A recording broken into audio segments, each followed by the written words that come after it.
say we don't know. Well, they can say it. Good. Okay. Apologize. We have been having some technical difficulties, and so we have joined a Zoom link that we believe is now providing audio appropriately. So we will, we did postpone temporarily our meeting, so we will go back to the first agenda item. So we will call ourselves back into session at 6:29 p.m. And we will get to the first item on our agenda, which is public comments. Again, I'll reiterate, I'm not sure if anyone heard this part or not. So our public comments are all required to be submitted by noon on the day of our meetings, and everything submitted appropriately through our public comment process is read during our meetings. We have a 3-minute time limit for all of our public comments. So if anything goes beyond that 3-minute time frame, it still will be entered in its entirety into our minutes. We had started our meeting early today at 6 with the intent of being able to get through all of these public comments, although I think we will still be able to do so before 7 or there shortly after. So I will go ahead with the first public comment submitted for today. Was from Carrie Utsi Holloway. I am submitting public comment on behalf of both of my children who are students of GAPS in regards to the schedule set forth for the GAPS high school students for 2021-2022 school year. This change creates a significant impact on them and takes away opportunity. We are disappointed in the decision and lack of student input utilized in making the decision. I would like to ask that the school board and the GAPS administration take another look at this topic, and while doing so, include students from both schools in all grade levels and interests. The interim schedule is hard to follow and will be another uncertainty from day to day in a world where these students have already experienced upheaval. We understand the need to have like schedules for the South Albany High School and West Albany High School students to widen the opportunity. However, this interim plan is to widen opportunity for anyone, and it removes the plethora of electives that are available to them currently. I believe that there is a way to align the schedules without losing opportunity, credits, experience, and electives for the students. I'm relying on you to review this comment and share it in public comment section in the board meeting on 5/27/2021, as there is perception within the community that any comment that goes in opposition of the current board decisions or opinion are not shared. Please use this as an opportunity to show the students of GAPS that rely on you that you are working in their best interest. These students are intelligent and capable of sharing their experiences and needs with you. I encourage you to tap into these amazing students when discussing and taking another look at the schedule decision. The students have created a petition to demonstrate their voices and to communicate together for their voices to be heard. I encourage you to review the petition and the comments of the students. Okay, public comment number 2, Pete Morse. I'm sending this input to the board to be read at the next board meeting where public comments are read into the record. I am making this input to the board as a parent of both current 6th grader and 8th grader in GAPS. I am very disappointed in how our high school schedule has been handled by our current leadership. I do not understand why community involvement in this decision did not occur. Did district not believe the parents and students' voices deserve to be heard? The majority of teachers and administrators at both high schools were not in agreement with the decision that was made. I can understand the reality that leadership does not mean you always make the popular decision. But after more than a year of COVID-impacted education, is this the right time for this type of action? Not only did we not build consensus or allow community involvement in this decision, but the district has gone out of their way to erase any discussion or impact statements by students and community members in our district. That is just so disappointing. We can and should do better. Sincerely, Pete Morse.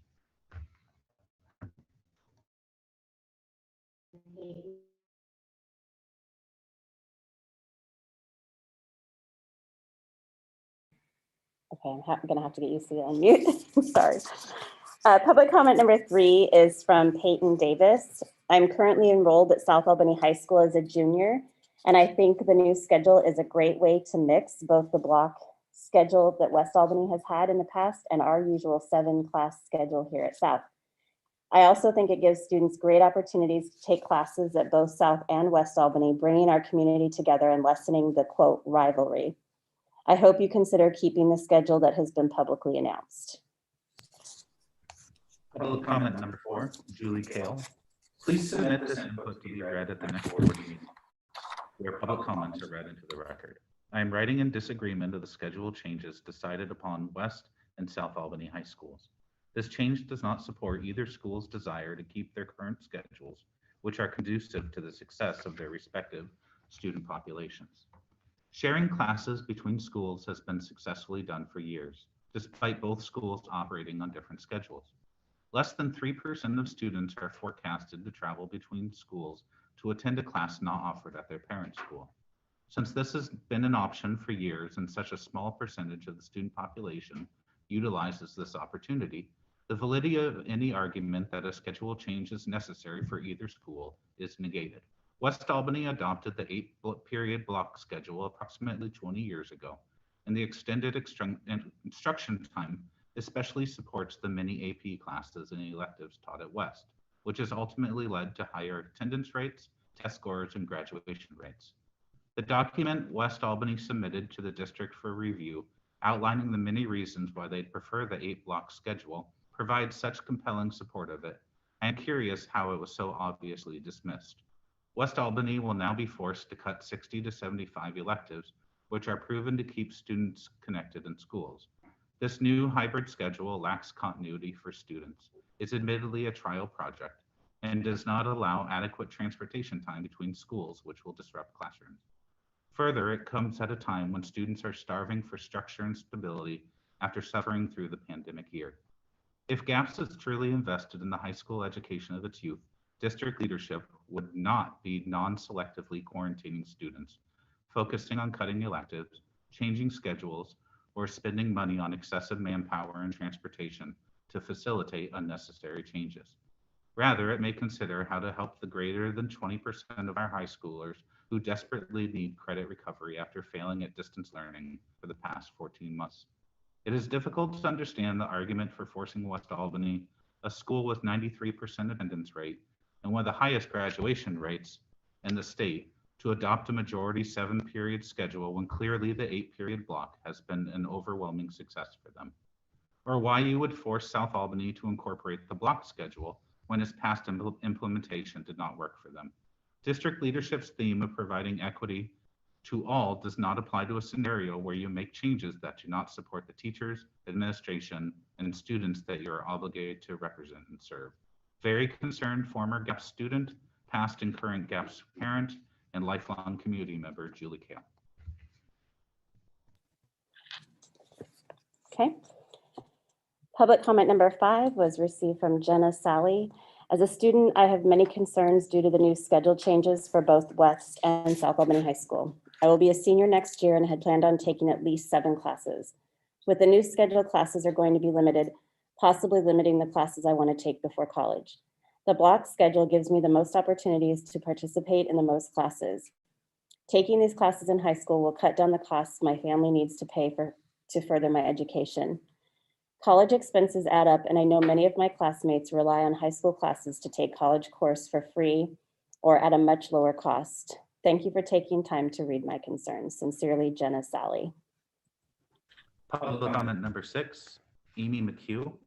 I'm sending this input to the board to be read at the next board meeting where public comments are read into the record. I'm making this input to the board as a parent of a sophomore at West Albany High School. The proposed bell schedule would have more of a negative impact on the students than a positive one. Our students need some normalcy in their lives and stress reduction. Pre-COVID schedule would cause less stress for both parents, students, and parents. Home life is symbiotic. Parents' stress affects kids and kids' stress affect parents. Please do not add one more stressor into all of our lives. The last year of school has set out to be enough of a challenge for students to receive an education worth attendance based on content alone. To receive an education worth attendance based on content alone.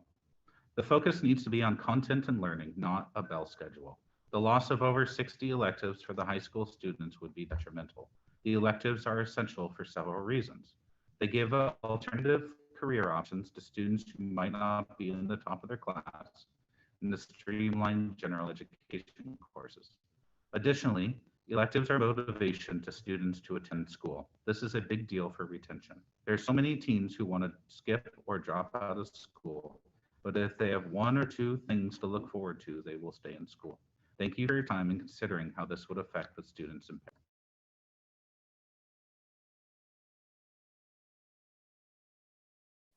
Public comment number 7 was from Bill Mchugh. I'm sending this input to the board to be read at the next board meeting where public comments are read into the record. I am making this input to the board as a 45-year taxpayer to GAPS and a parent of a West Albany sophomore. I am extremely disappointed in how our high school schedule has been handled by our current leadership. I do not understand why community involvement in this decision did not occur. I further do not understand why you would increase the stress on our students who have just endured a COVID-shortened year last year and this year, which has simply been a disaster. Our son went back to West April 26th, was quarantined May 3rd, back to class the 18th, and then quarantined again the 22nd. To say this year and the handling of GAPS has been a total disaster is an incredible understatement. When I look at the proposed schedule change, it looks to me to be one designed by an administration staff afraid to make a decision. The administration is obviously afraid to choose a schedule that is best for our students, so they came up with a hybrid that may simply be the worst of all worlds. Furthermore, this is not the time to make a change. South and West have been on different schedules for decades. There is absolutely zero urgency to make a change now. Our kids have been through enough. Please keep in mind there is no guarantee that fall of 2021 will be back to business as usual and COVID will simply be a bad memory. We should expect the unexpected. It is simply not the time to make a change of this magnitude. When it is time to make a change, I strongly encourage to obtain community buy-in of the proposal. You will obtain this by including all user groups in an open, transparent process. Thank you for reading this into the record and postponing the schedule change until a better time. Public comment number 8, Emma Masaki Yonamara. I apologize if I mispronounced that. Hello, everyone. My name is Emma Masaki Yonamura, and I'm a student at West Albany High School. I came as a transfer from South Albany to pursue a better performing arts program.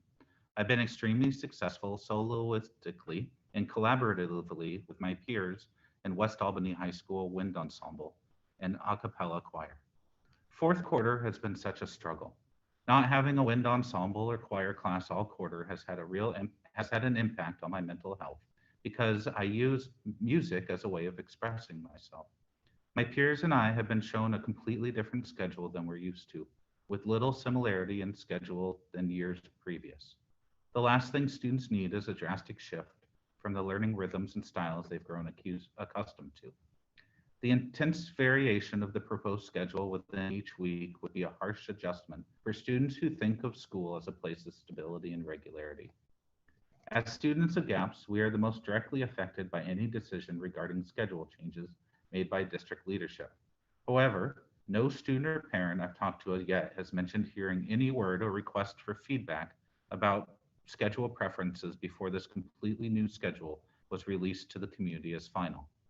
If our district wants to prioritize equity and student autonomy over their education, schedule changes like these that alter the structure of students' everyday lives should be taken into consideration by the students themselves.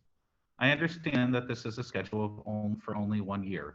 However, after the inconsistency and instability we've experienced for the past year, it is even more vital to go back to our stable 8-period block schedule and come up with a schedule during the year that gives notice to both schools' schedules. This schedule was made without input from the affected people, and it feels like the school district would rather sacrifice consistency in the quality of their students' education for the sake of completing this program. I personally propose going back to both separate school schedules for this year while seeking input from students for a new schedule. I understand that we won't be able to compromise equally, but going back to stability is absolutely key. I understand that this is merely an advisory board and you're all only able to do so much. However, you claim to prioritize equity in every single student's education over everything else, and yet no one came to students to ask if they would find this new schedule useful. None of us feel like we have been put into the equation. I humbly ask that you reconsider your decision and seek student input now rather than wait for a semester down the line. Regards, Emma Misaki K. Yonimura. Public comment number 9 is from Katie Brudvig. Everyone I know, and myself included, are extremely unhappy with the new schedule. One of the biggest problems is the loss of an 8th period. With no 8th class, I won't get the opportunity to have all the classes I wanted to take my senior year. Less classes will be taught and electives may not exist. The other problem is that if the kids who signed up for a particular class and have a conflicting class that period, that class may not exist. I forecasted for 8 classes and I want to finish high school taking the classes I want to take. The other issue is the inconsistency among the days. 7 50-minute classes a day is way too many periods, and I will feel burnt out by the end of the day. Also, 50 minutes is not enough time to get everything done in class. Some classes are combined, like Latin, where my teacher teaches Latin 3 for half of the class and the Latin 2 the other half. Classes like this will really suffer, as each class would only have 25 minutes to learn the content. Then the schedule shifts and the block schedule we had the schedule shifts to the block schedule we had last year. While this is the preferred schedule, the fact that it's only 2 times a week makes everything inconsistent and seems like it would be difficult to handle. I hope that we can get our schedule back for next year. Because of the situation we're in, my junior year has been of the worst years of my life. I hope that my senior year isn't as well. Public comment number 10, Jim and Leslie Hogan. All the teachers, school personnel that we have spoken to are beyond impressed with our superintendent, Melissa Goff. How lucky we are to have her. As retired educators, we know how vital it is for the education community to support one another. Though education is most certainly a rewarding profession, it is also a challenging and exacting job. Outside distractions are just that. Distractions and a sapping of the energy that needs to be directed towards educating children and keeping them safe. There are, to be sure, heightened tensions because of this COVID year we have lived through. It is imperative that those tensions not become an excuse for disrespectful and counterproductive behavior. Mr. Aganaga is out of control or misguided and needs to resign. We have good administration leaders. They have hard work to do under unusually difficult circumstances. They have consistently shown that the well-being of the children and the staff of GAPS are paramount. The board needs to support this administration by removing the distractions caused by Mr. Aganaga's behavior. Public comment number 11 was submitted by Dina Minato and Dave Kolowatz. I too apologize if I don't get these names exactly accurate. Greater Albany Public Schools Board of Education. We are retired educators who have lived in Albany for more than 30 years. We have worked for a variety of school districts, including GAPS, and have followed closely the challenges school district administrators have faced throughout the pandemic. Superintendent Melissa Goff and Assistant Superintendent Lisa Harlan have courageously and compassionately led the district through a year of unprecedented challenges brought on by a worldwide pandemic. They have made decisions based on the best information available from the Oregon Department of Education, the Governor's Office, and the Oregon Health Authority. They have communicated their decisions clearly and kept all in the community informed. We were especially grateful that Ms. Goff worked with Samaritan Health Services to provide COVID vaccination clinics at district high schools. This outreach to the community was critical to Lynn County's efforts to reduce COVID cases and keep schools open this spring. We also applaud the district's leadership for its advocacy of minority families, non-English speakers, families living in poverty, and students with disabilities. Statistics from 2018 and 2019 show that the district's minority enrollment is nearly 30%. Students with disabilities make up 14% of district enrollment, and 41% of students qualify for free and reduced meals. Ms. Goff and Ms. Harlan have worked diligently to ensure that educational programs and GAPS strive to meet the needs of this diverse student body and community. Finally, in light of the recent censure of board member Eric Aganaga for his violation of board and district policies and inability to conduct himself in a professional manner, we support the board's request for his resignation and urge him to do so in the best interests of the district. We thank you for this opportunity to provide input. Respectfully, Dina Minato and Dave Kolowatz. Public comment number 12, Carolyn Gow. I'm the sophomore class president and wind ensemble principal flautist at West Albany. My education molded me into the decent human being I am today, and 8 classes on a block schedule has allowed me to explore my diverse interest in art, foreign language, band, and history to their full extent. I'm not opposed to change, but I am concerned about hastily made changes to systems with a history of success for many students. Today, I will focus on my concerns around the lack of data being presented to support the schedule change decision. Of a survey I made of 62 GAP students, 100% stated that they preferred their school's pre-COVID schedule rather than the new proposed schedule. Through social media stories, we have been told that 70% of West students took a full course load of 8 classes in 2019. Until we are provided data to support the decision to change, we only have widespread anecdotal evidence that supports staying with our pre-COVID schedule. This new schedule is intended to benefit students who wish to take classes at the other school, which is a great goal, but please tell us, how many students have actually forecasted to take classes at the other school? Does that number justify all the other students who will have their class options and flexibility reduced but not gain any clear benefits? As we continue gathering student opinion and data in the 2021-2022 school year, I assume the schedule would be changed again in the 2022-23 school year. May I ask why keeping a pre-COVID schedule was ruled out for the interim year? In particular, why did it have to be changed to 7 periods for both schools after most students had already forecasted for 8? My greatest concern is not with the schedule itself, but the precedent this decision-making process could set. Students are unequivocally the most important stakeholders in their education, and yet none were consulted in the creation of this schedule. Data has not been provided to the community to explain why this decision was made.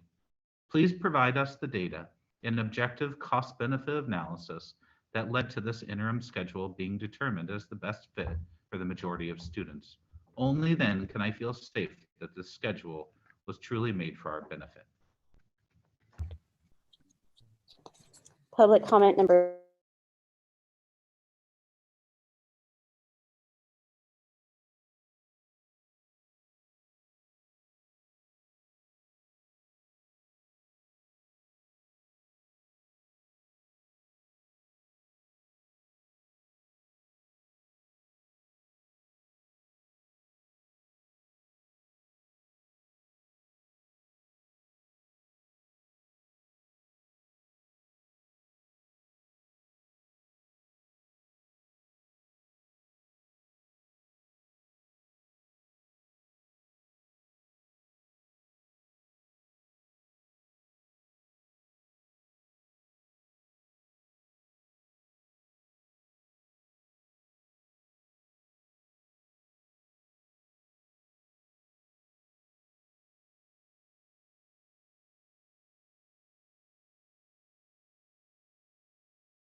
my gosh, that whole time? I apologize. Somehow I must have hit a mute button. Do we know which section? I would just say, I would go back. We are excited. Yeah. Okay. We are excited to hear that GAPS is investing in a new executive director of equity, diversity, and inclusion and future staff to support those efforts. It is extremely important that all children, staff, and parents are exposed to a welcoming environment that supports diversity, equity, and inclusion. The lessons that our children learn now will enable them to work in a community and world where they will engage with people of all diverse backgrounds. We will do whatever actions that we can to support these DEI positions. It has brought a smile to our face and made our hearts warm to see that our middle school child is learning to say her pronouns in her class and having a day at school to support Pride Month. what wonderful actions that the teachers are taking on to show inclusion. It is concerning that some elected school board members are not adhering to the rules of the school board and providing the GAP staff a supportive and safe environment to bring their concerns. Executive sessions where information is to remain confidential is important. We support the school board protocol to have all school board members follow the set rules that are slated to keep the school board and staff in a process that functions accordingly. We would like to see the breakfast and lunch foods be more diverse and healthier. The current food is highly processed and sometimes unrecognizable as food. We encourage collaboration with Oregon State University Extension, local farmers, to find ways to integrate local foods into our school food system.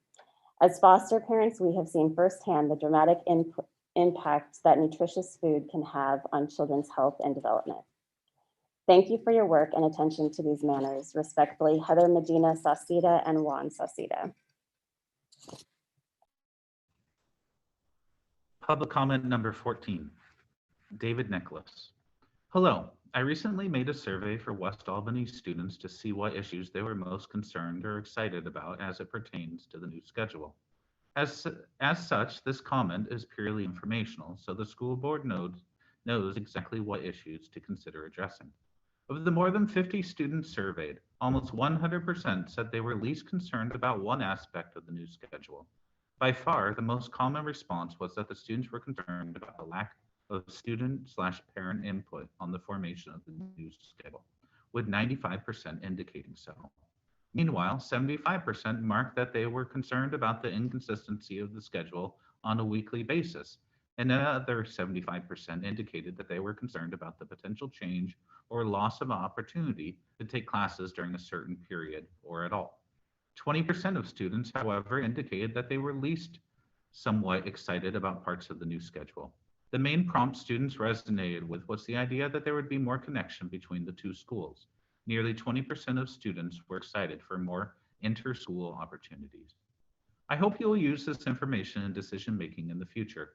Here's the link to the survey if you wish to see my methodology. https://forms.GLE/G/S F8V V lowercase q capital Z J W capital V 974 capital E U 9. David Nicholas, West Albany Jr. That link will be available With with the public I want to comment. make sure we're reading everything. Okay, public comment number 15 is from Ann Catlin. Dear GAP School Board and Mr. Aganaga. Mr. Aganaga has failed to uphold basic standards of decency of a public official. He does not adhere to and support many of the GAP's values and beliefs, in parentheses, building lifelong learners, respecting individuals and community, design systems that represent all voices, grow social, emotional, and physical well-being, engage in multiple perspectives, and strengthening relationships. He rarely ever looks up and participates in the school board meetings. He isn't a parent of a GAP student, so who knows whose interests he represents, but clearly not those of our students.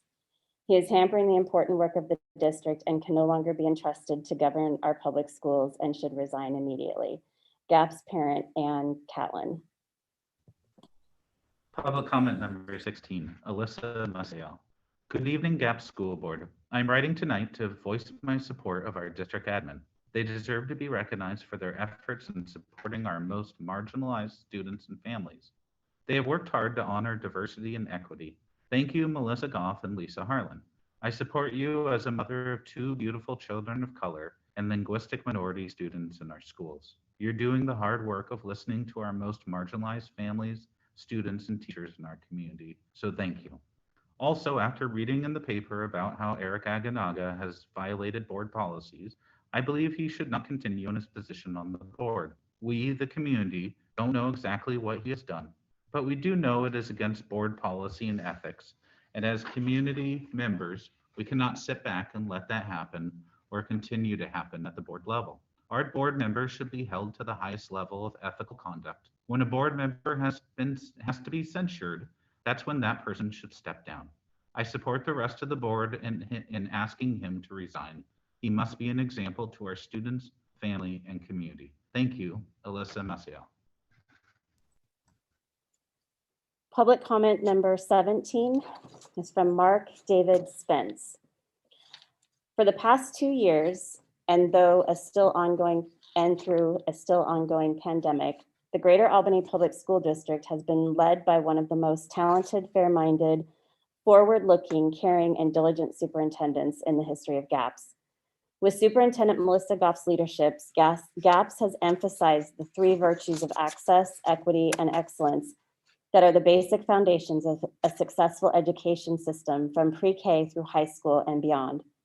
These virtues and the educational philosophies they imply are also shaped by patience, intelligence, and the inherent kindness of the GAPS leadership team. For these reasons and many more that cannot be stated in such a short space, I strongly encourage the GAPS board as currently constituted to extend Superintendent Goff's contract and in the process act on the board's responsibility to promote excellence in education. Additionally, I would like to address the actions of school board member Eric Aganaga. In apparent violation of board rules and Oregon law, Mr. Aganaga discussed board business with at least one former member of the school board, with the goal of undermining the actions and administrative authority of Superintendent Goff. Aside from the blatant misogyny of this correspondent, which clearly occurred in other surreptitious texts and phone conversations, Mr. Aganaga's actions demonstrate clearly violated the basic duties of his position, namely to be honest enough to present and try to defend his thoughts in public and among the colleagues of the board, and to engage directly with Superintendent Goff and the GAPS leadership team. Consequently, I strongly encourage the GAPS board as currently constituted to remove Mr. Aganaga from the board and appoint a replacement. Sincerely, Mark David Spence.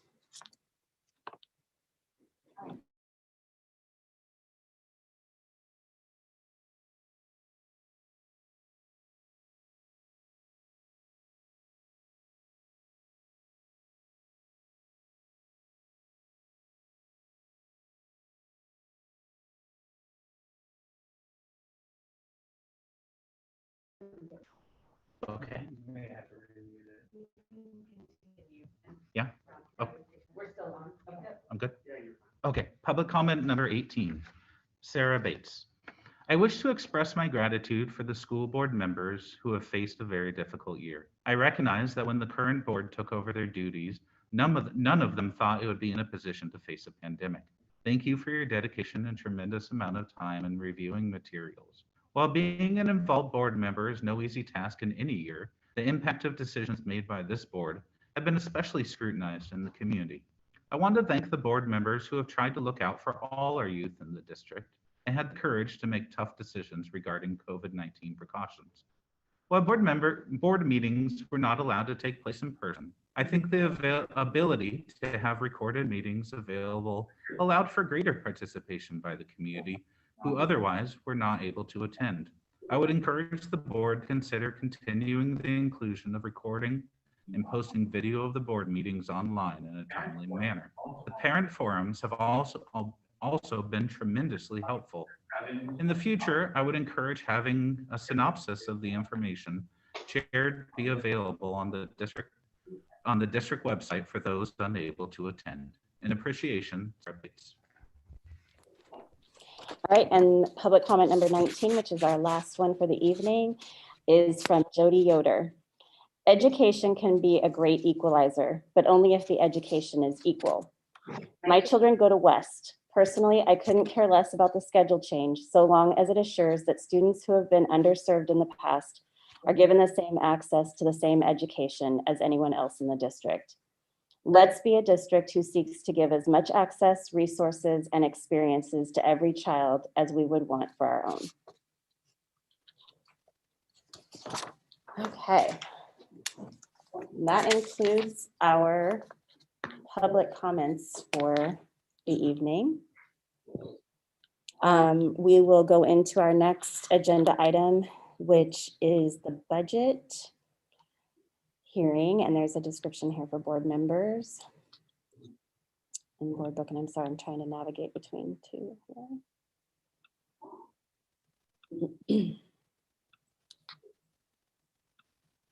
Okay. So we have Ashley and Jim is joining us on. Yes?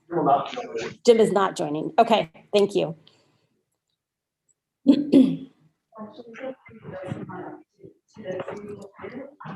Did you have anything? I was going to say, I don't think she did. There's a description here about the last budget meeting. The GAPS Budget Committee approved the budget for 2021-2022 fiscal year as presented by staff. And at the June 28th board meeting, the board will have the opportunity to have further discussions about the budget and to vote. However, according to local budget law, we're required to have the public hearing where members of the public have the opportunity to comment on the budget that has been proposed and approved by the Budget Committee, which is what this portion of the meeting is for. Those wishing to provide public comment should have done so by noon today. And I believe there were no comments on the budget. So if there are no questions from the board about any of that, then I think we're good to move on. I see Ashley saying yes. Okay. And that moves us into our board business. And the very first and most wonderful thing on our list of board business is our Teacher of the Year recognition for Rachel Bell at Central. Oh, Rochelle, I'm sorry. I did not read that appropriately and I apologize.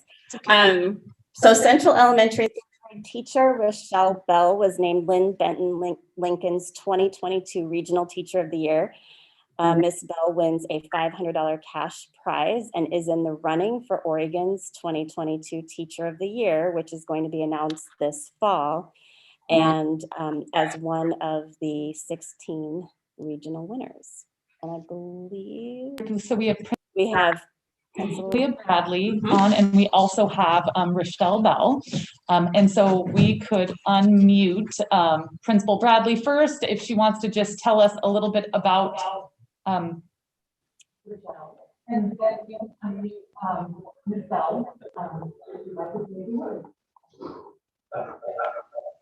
Okay, I hope I'm not interrupting anybody because it's kind of hard to tell with the feedback. So I would just love to just say a few things about our wonderful Miss Bell. There is definitely a reason why she won this award. She is truly an exceptional teacher who really does everything she can to connect with our students.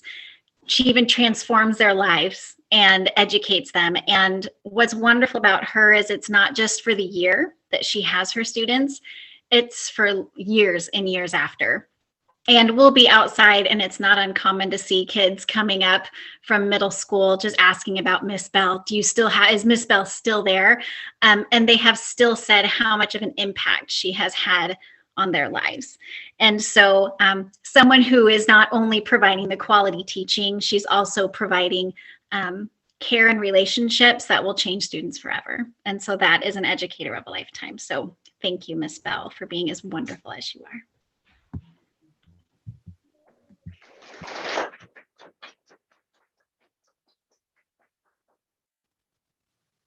Did you want So Rochelle, could you mute? Thank you. Rochelle, we would love to have you share a little bit about teaching and learning in GAPS and some of the reasons why this award is important to you and to your students. And congratulations from me to you again. Welcome. Okay, I'm not lagging, am I? Oh, I might be. I think I have feedback on my end. Thanks everybody who came. I see Director Roach and Director Thompson and Sue. Everybody's here again. It's an honor and privilege to teach in GAPS, and it is such a different place. I've been working in GAPS for 7 years now, and it's such a different place than when I started in the best ways. We have great curriculum, great administrators, and I'm talking in elementary school land here because I do not teach middle school or high school. And I'm excited to be a teacher right now in GAPS and bring more people forward to Teacher of the Year, because I think the nomination process seems, I had no idea about it until they called me one day to tell me about it. And I am excited to have other people nominate other teachers here because they're such deserving educators here. And I've loved serving in this community because of the kids and families. They're amazing. They do get older, as Mrs. Bradley said, as they get older in middle school, they are very mature, and I think the math gets a lot harder, but there's something really special about the elementary school team here. Thank you. Congratulations.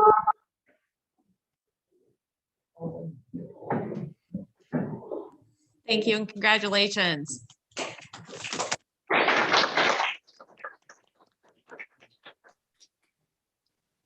I know that Sue joined us also. Did she? Okay.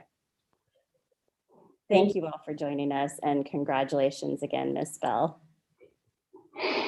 Very well-deserved honor. Okay. I think that's all we had under our board business. So we have superintendent comments. And I don't know. Yes. Unmute.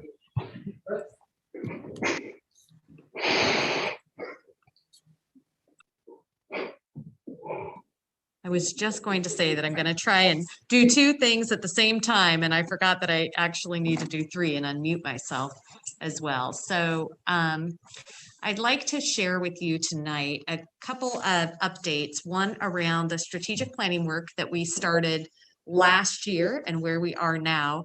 And then the other that I'll share with you is actually an update on the Ready Schools Safe Learners guidance that we've received from the Oregon Department of Education. It will be just a minute because I had to switch computers after the meeting began for me to find each of those presentations. And I will get them shared with you.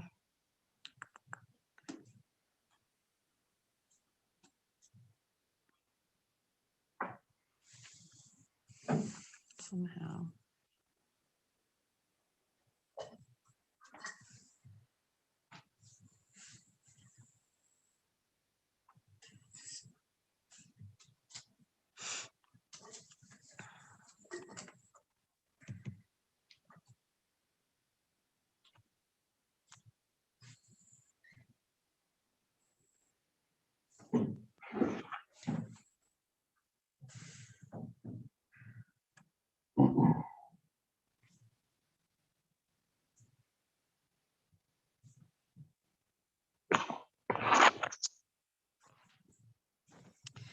So our strategic planning team that had met all year last year began meeting again in March of this year, as soon as we began to kind of get a little bit back on our feet.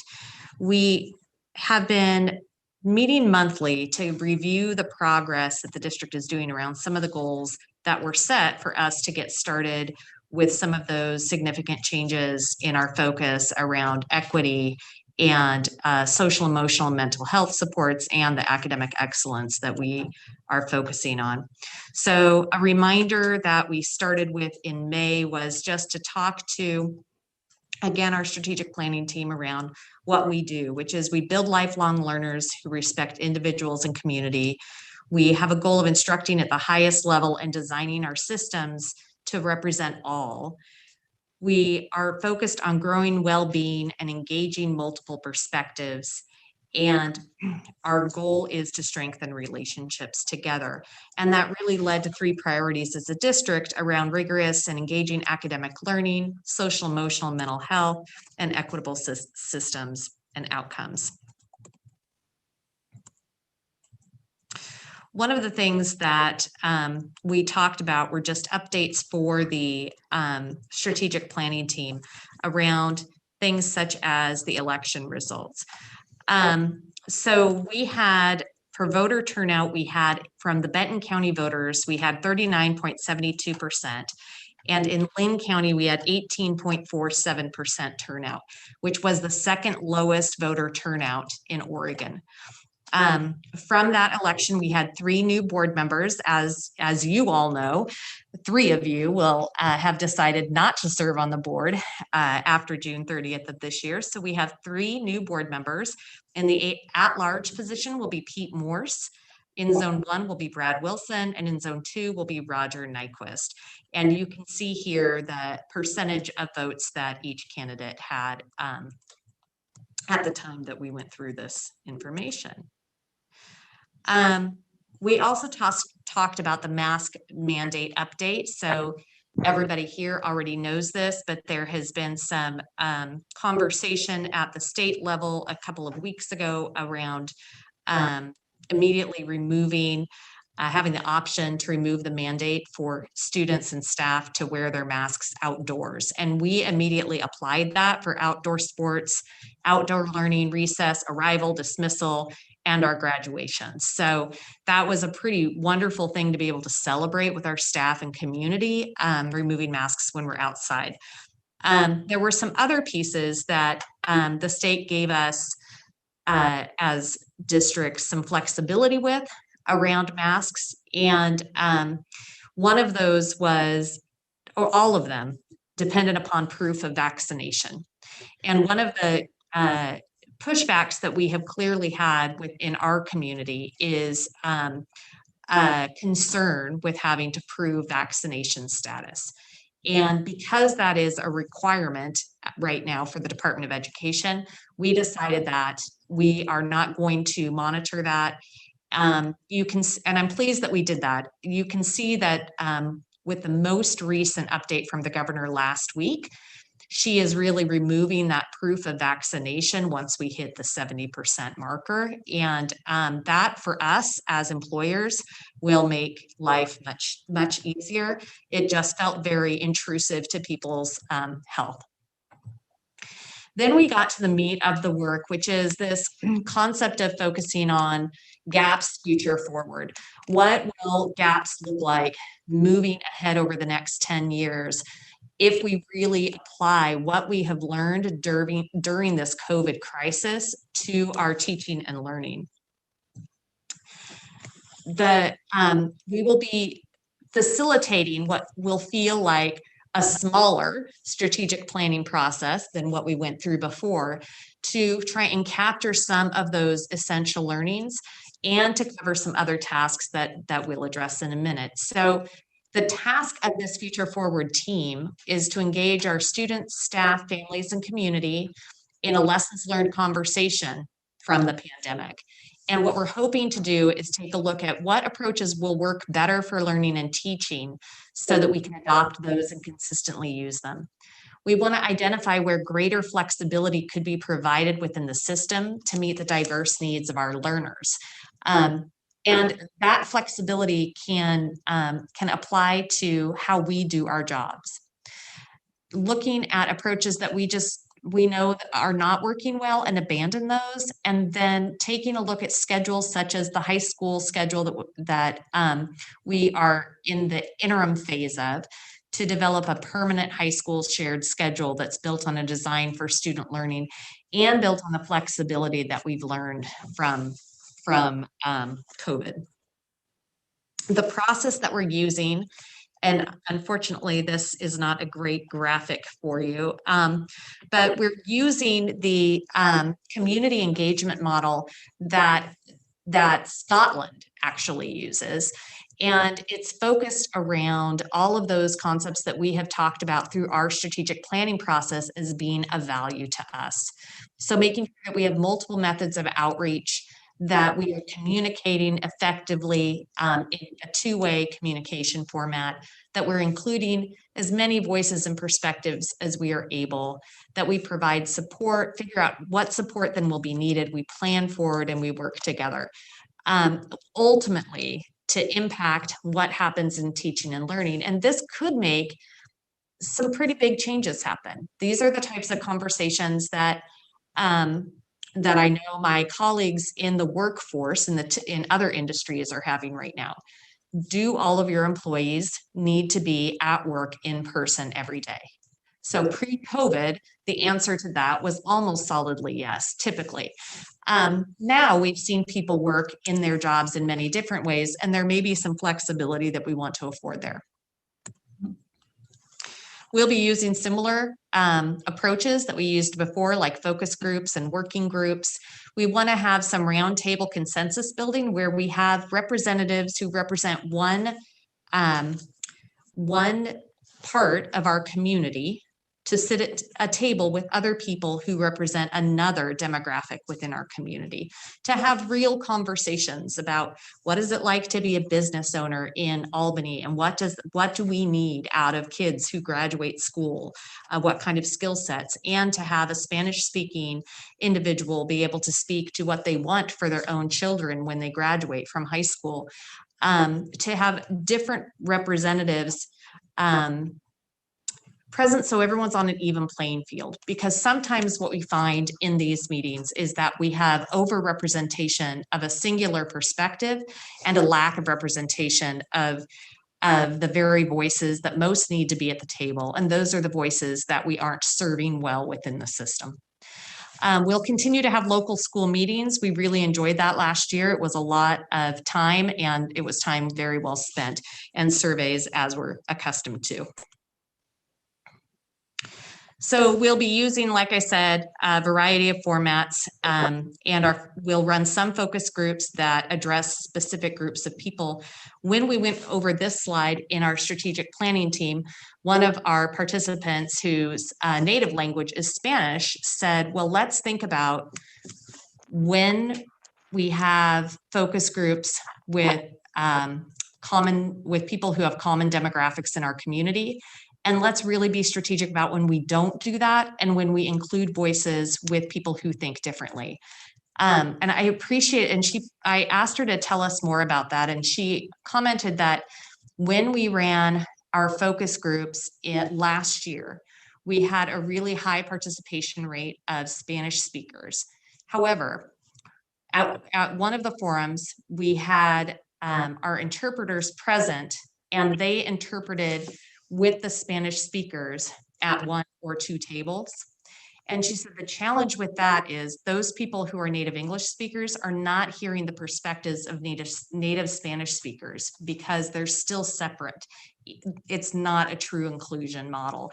And for me, that was really an aha about how do we have then a setup where we have interpreters who sit next to individual people and are able to have individuals participate in things such as the round table that I was talking about earlier.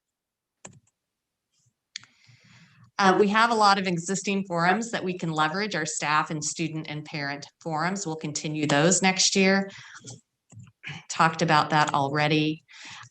So last week we sent out a survey to students, staff, and parents regarding the learning experience of this year, how distance learning worked for them, but also how whatever their current learning experience, how that is going, whether it's in the hybrid model in person or whether they have chosen to remain in distance learning.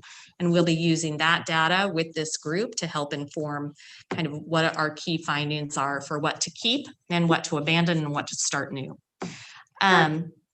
Embedded in this work is that high school scheduling long-term conversation. And we anticipate that conversation will take about 4 to 5 months to work through with the high school community, making sure that student voices are heard, solicited and heard, and that we also are including the parents and teachers' voices as well in that process.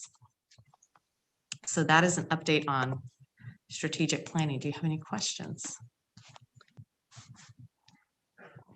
So on the tasks and outcomes, number 4 is. Do I need to mute? Do I need to unmute? Jennifer doesn't have audio, so Melissa, keep your mic on. Okay.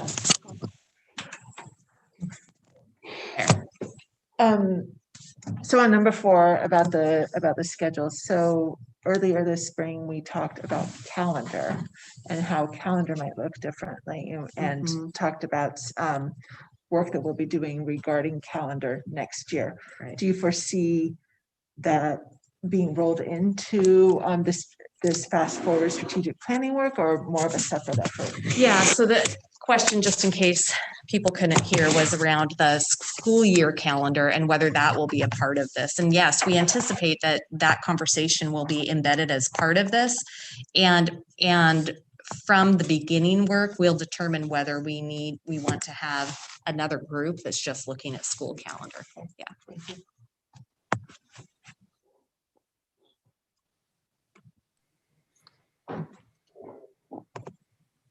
I don't see any other questions.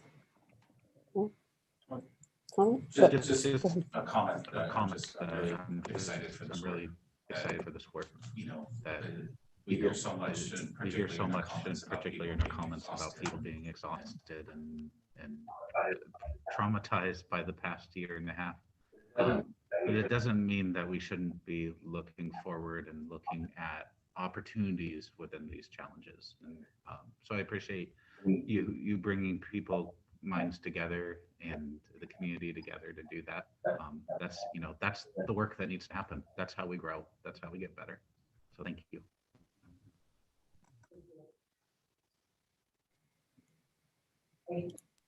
I think one of the pieces that's important for us all to remember is the work of the district continues even when chaos ensues around COVID or decisions or incidents.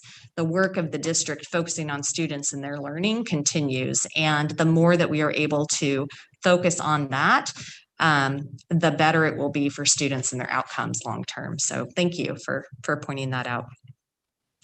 I will now take a quick pause while I again try to find my document from the state on RSSL. Was there a Think Big Summer update at all too? So while you're looking. Right. So I can speak a little bit to Think Big. What I'd like to share is that, hold on. Is that the number of partnerships that we have been pretty astounding. And if you go to the Albany, to the GAPS website, main page, there's a rotating slider. And one of the sliders is the Think Big program. If you click on that, you can see all of the options that we have and all of the partnerships that we have. And you can also register your child for summer programming directly for those programs that we have here in GAPS. I would really encourage folks who are interested to get in there and take a look. And I believe that there's some pretty amazing offerings that our partners are making available to our kids, from our Oregon State partners to our LBCC partners to the YMCA to the city of Albany. Really a tremendous lift. And we are finding that we have the resources to be able to put forward for these partnerships right now. And our partners need those resources in order to make these things happen for kids. A good example is at the YMCA. They have a lot of summer programming. They serve a lot of students. With the funds that we assigned to them, they asked, can we prioritize childcare first and then take a look at then what camps can we pay for after that? And we said, absolutely, that's going to be the most important role. So it's kind of like dry bread when you dip it in milk, it just kind of good French toast. It just sops up all the money. That is kind of what's happening with the resources. But I can tell you that what is being created is amazing. And I'm just so appreciative of the partners that we have in this work. All I want to say is I wish I were a kid this summer. Like, there's just such cool stuff being offered. And my high schooler, even who is working all this summer because she's going to college eventually, she came to me and she said, Mom, I've been looking at these classes at LBCC, and I think I want to take some of those. And I'm like, yeah, sweetie, but you're working. So it's very appealing. And I think like as in our household, I think it will be hard to choose and to live it because there's so much cool stuff going on this summer. Thank you. I think it will definitely be hard to choose, hard for people to choose.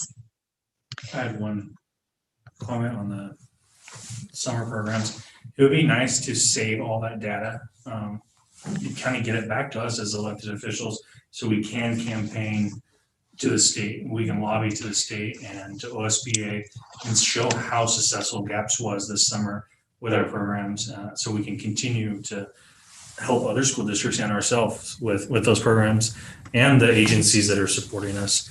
That would be data I'd love to see, Agree. November, December.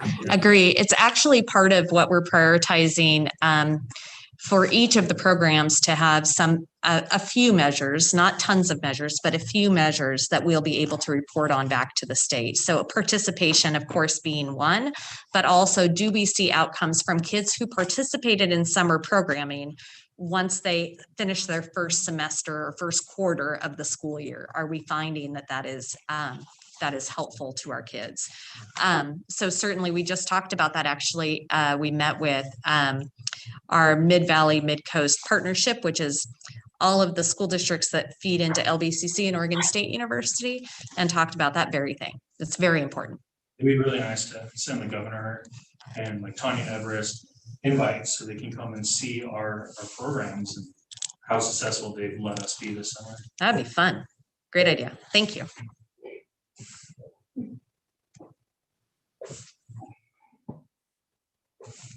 Okay, so I'm teed up now.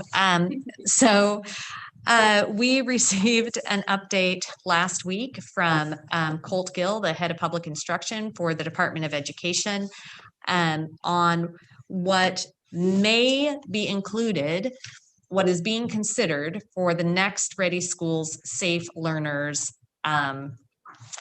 update. That update will be published on July 22nd. And currently through the 10th, the state is taking public comment and feedback regarding this work. And so if you have an interest in providing feedback, please do so with the state before June 10th. I think I said July, but before June 10th. So again, I want folks to know that the information captured in this presentation is not intended to be final guidance for our schools and districts. You're going to hear some things that are different than the world in which we are currently operating, and nothing has changed. This is what may happen in the future, but it hasn't yet been decided, and it is not currently, it is not a change that is happening now. I'm going to go through this a little more quickly than Mr. Gill did. So the focus for the state of Oregon has continued to really center on 5 things: innovation, promoting equity, cultivating connections and relationships, centering on health and well-being, and ensuring safety and wellness. And all of those things align with the very things that we too have been focusing on here in Greater Albany. The roadmap for the timeline is that they started kind of the road show with this information around May 26th.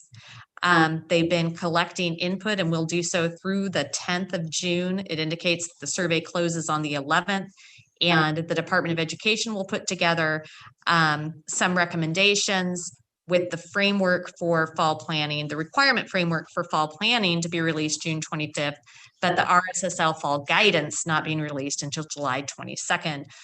That is really a tough timeline. If you are a high school principal right now, you want to know how big class sizes can be next year. And that we will not know that until July 22nd. So the intent of sharing this information is to give a little bit of a look at what they're thinking currently. The hope is to welcome back students full-time in person next year, which is what we have already been planning here in Greater Albany. So that's great news. And supporting instruction and pathways still for those students who would choose to learn remotely. So looking at quality standards for any remote instruction that's happening that would have expectations that kids who are in distance learning, for example, are benefiting in the same ways as students who are learning in person. And then their intention is to reduce the breadth of health and safety requirements and increase local decision-making. So up till now, a lot of the decisions have been made at the state level. Their plan in July is to really change that back to more localized decision-making by districts and their boards. They are really wanting us to plan around mental health supports. And this is an area that this board has been really aware of. And I want to remind you that in the budget process has prioritized in this new budget our attendance to mental health support. So there is investment in order for us to have mental health professionals, counselors at all of our elementary schools, which should mean that all of our schools have that type of support going into the future. We are also, however, looking for other ways to ensure that our schools are welcoming, that families who may not feel safe coming into schools right now for cultural reasons, that we're thinking about what those concerns may be, and we're reaching out to families and helping them feel safer at school and in person. One of the points that is made by ODE is that to recognize the current culture of polarization within the state and within the country may increase incidents of bullying, harassment, racism, victimization, and violence within our schools. We have already seen that here in Lynn County. We have seen that here in Greater Albany Public Schools. And one of the challenges for all district personnel is going to be to help students engage in compassionate conversation, empathetic conversation with each other that's focused on building relationships in spite of differing opinions, and recognizing, I think that's an opportunity for all of us to recognize where our modeling is extremely important for our kids to see. And then another focus for the Department of Education really is around accessing mental health services and crisis communications. So making sure that everybody knows what to do if a student is or a staff member is in crisis, and making sure that they also know which resources they have. Again, moving to full-time 5 days a week for all students instruction. Giving school districts the option to offer a remote instructional model. So we would refer to this as comprehensive distance learning. They have changed the name of the of what they're offering to a remote instructional model. Is that you trying to get in? Yes, because it just I was doing it on my phone and my battery's about to die. Gotcha. You're in. Okay. You're in. Gotcha. I just want to make sure that it was the right word.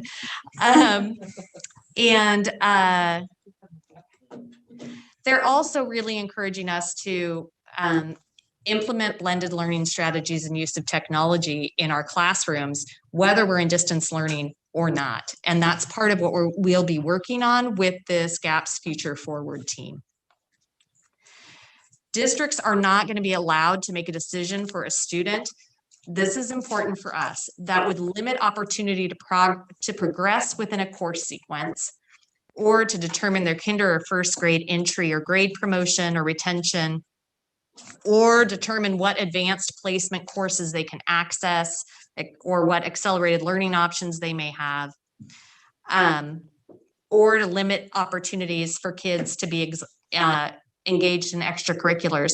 We can't do any of that based solely on performance or attendance during this school year. And so oftentimes we will have what are called prerequisite courses at the high school level or at the middle school level. And sometimes it's middle school classes that are prerequisites for high school. Those prerequisites need to be examined to see if the format of that student's experience engaging in the learning is such that we would want to give acknowledgement for their participation in that work, recognize that they gained enough information in order to succeed in that next course sequence, and move them forward.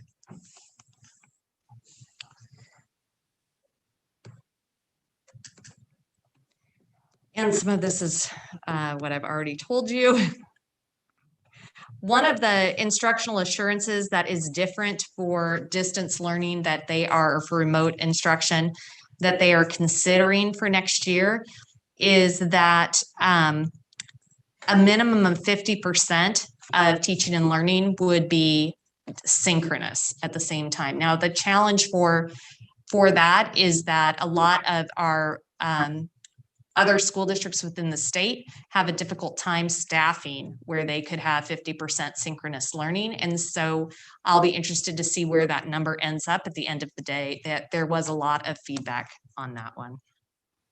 IEP requirements would still be as they are now, which is that a student's IEP would continue to be maintained. And folks who are in that remote instructional model would be engaging in state assessments just as the other students are as well. So for next school year, districts will meet all standard instructional time requirements from Division 22. So we're going to go back to, there have been some exceptions to instructional time. We're going to go back to how Division 22 has read prior. There had been a temporary rule in Division 22 that allowed us additional flexibility to count some professional learning time and parent-teacher conferences as learning time. We can no longer do that. Again, we'll go back to how those were defined in prior. And so that is a maximum of 30 hours would be credited. Districts who use digital content as their core curriculum are going to need to complete an independent adoption of instructional materials. That isn't a situation that we're in right now, but some districts are in that. Districts must provide their school board with information from a number of, from sections 1 through 7 of the OAR for that review of instructional materials.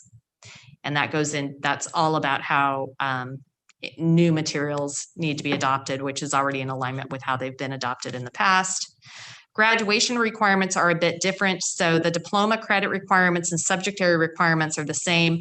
Personal learning requirements and the education plan and profile will be required. We will see that essential skills will be waived again. It was waived for this year's class of 2021. It will be waived for next year's class of 2022. And we need to continue to support post-secondary planning for students. So that is the rough, really fast outline of the instruction component. Health and safety protocols, briefly. We already, after this was released, just a couple days later, Governor Brown made the announcement about how things would change with the 70%. So a lot of what's in this presentation around health and safety is already outpaced by what the governor shared. And so we will continue to see some quarantining, but it will be really more scalpel-based quarantining, meaning really trying to slim down the number of kids who need to miss school. They will leave to local decision-making, all decisions around transportation, whether or not we screen kids and staff upon entry, a lot of the cleaning and disinfecting protocols, whether we want to use cohorting with our students, and whether we want to allow visitors and volunteers into schools. Face coverings, I'm going to go fast through that because that has changed. Physical distancing, there was a lot of pushback because they talked about still maintaining 3 feet between students. There was a lot of feedback from many superintendents that again is problematic to having a full 5-day-a-week schedule for all kids. And that is the relevant, those are the relevant pieces. It was a lot of talking at you. I'm happy to answer questions. I'm sorry if I missed it. If you said in terms of standardized tests like our balance, do we know what if those are expected next year? Right now they are, yes.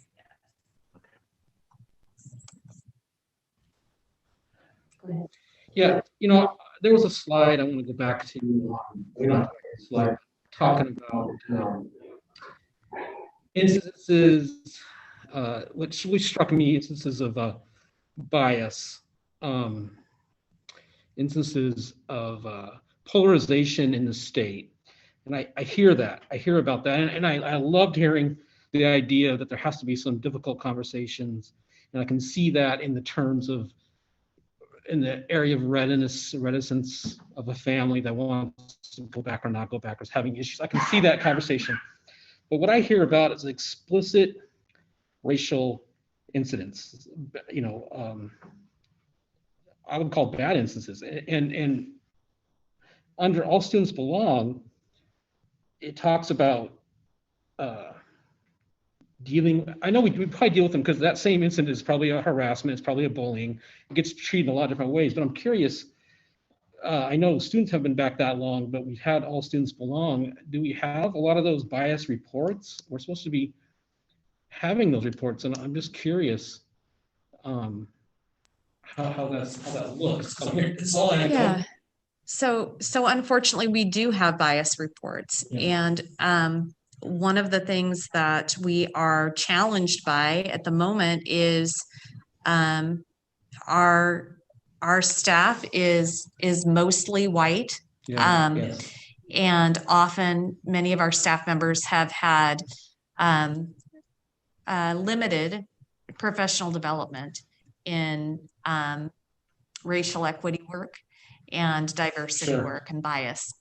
And so really working with staff on how do you even recognize some of what you're seeing as racially motivated, and then how do you engage in the conversation and hold the right people in the conversation with you.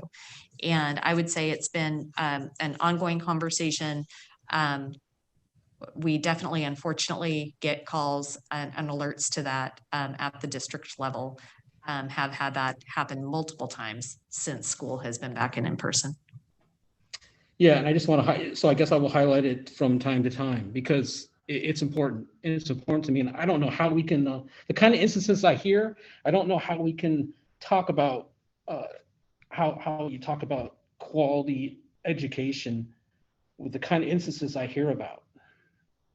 And I know it's been a focus of this board, and I hope it's a continued focus because it. And I'm talking about it's important to kids who look like me as well. Absolutely.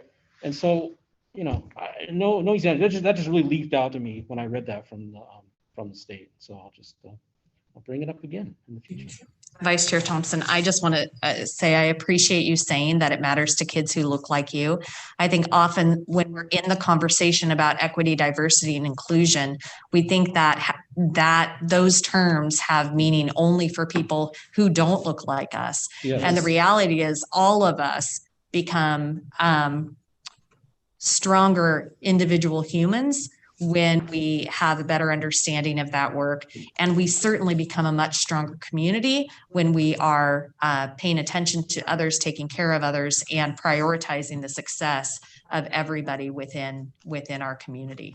So thank you. Without doubt, yeah.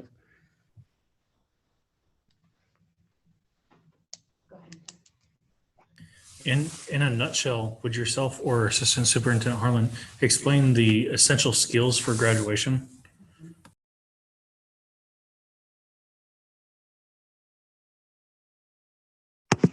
So the reason why the essential skills were waived last year and this year are because most students meet essential skill requirements through the SBAC their junior year.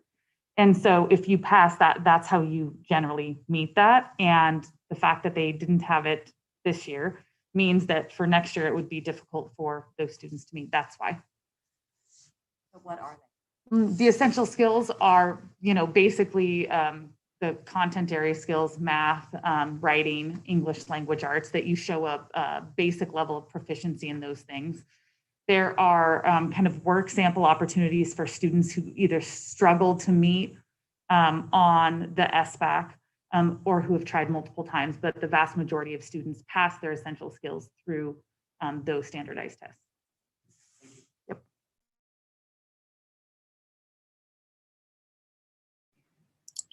Are there any additional questions? Nope.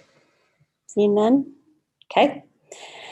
So that will move us into board reports. And I'll just ask really quickly, are there any board liaison reports or board member reports to be had? I have theirs to read and it will explain where they are, I think. Because I was going to talk about the awesome portfolio in-person utilizing music and concerts this week. I'm hoping, thinking that maybe LJ will talk about them better than I could.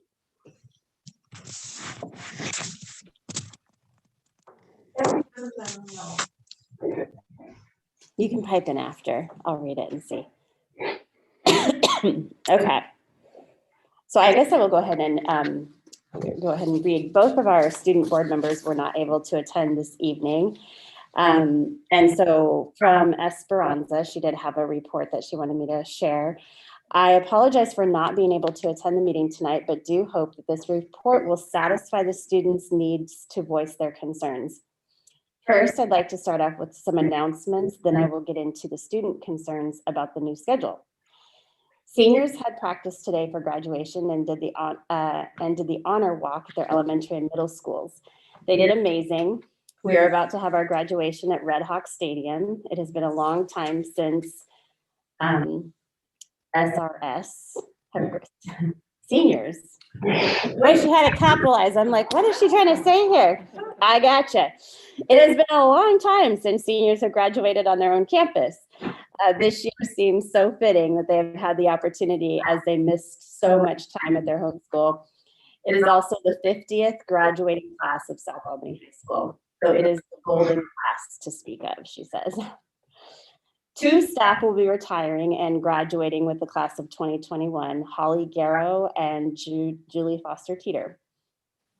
Now into the scheduling concerns. On behalf of South students, we are a little concerned with the set schedule for the coming year. We do not feel that the 7-period schedule will help the students succeed. Plenty of students would rather have an 8-period schedule and not take classes at the South. We do believe it is a fair compromise. It limits students' opportunities. South is fairly down for a new schedule. We just don't believe the one that has been chosen is going to help the students. We know that the board will do what's best for the students, but also don't believe they have thought this one out. But that is the main concern for the South Albany students. We believe that many having both schools go into a rover schedule again might be the most beneficial. Let us keep opportunities available for us and still be able to take classes at West, since most students aren't able to actually take advantage of those opportunities until their junior or senior year.